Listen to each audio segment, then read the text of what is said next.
મણિપુરમાં હિંસા અને મહિલાને નિવસ્ત્ર કરી પરેડ કરાવવામાં આવી હતી, જે ઘટનાની નિંદા સમગ્ર દેશભરમાં કરવામાં આવી છે। મણિપુરની ઘટનાનો વિડીયો પણ સામે આવ્યો છે, જેને લઈને સમગ્ર દેશમાં લોકોમાં રોષ છે, જેને લઈને અમદાવાદમાં NSUI દ્વારા વિરોધ સાથે કેન્ડલ માર્ચ યોજી હતી।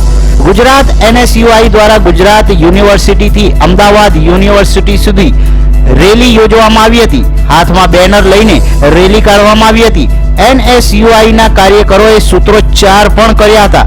રેલી અમદાવાદ યુનિવર્સિટી સુધી પૂરી થઈ હતી, ત્યારબાદ કેન્ડલ માર્ચ યોજવામાં આવી હતી।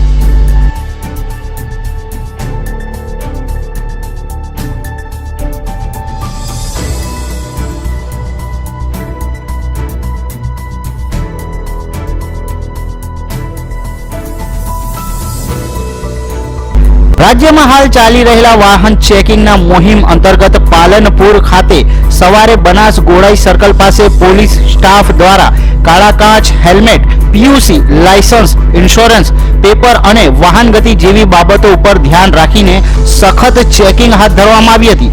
આવનાર સમયમાં અકસ્માતોના બનાવ ટળે અને દુર્ઘટનાઓ ઓછી થાય તેવી દરેક બાબતો ઉપર ધ્યાનમાં રાખી ટ્રાફિક પોલીસ દ્વારા મુહિમ હાથ ધરવામાં આવી છે।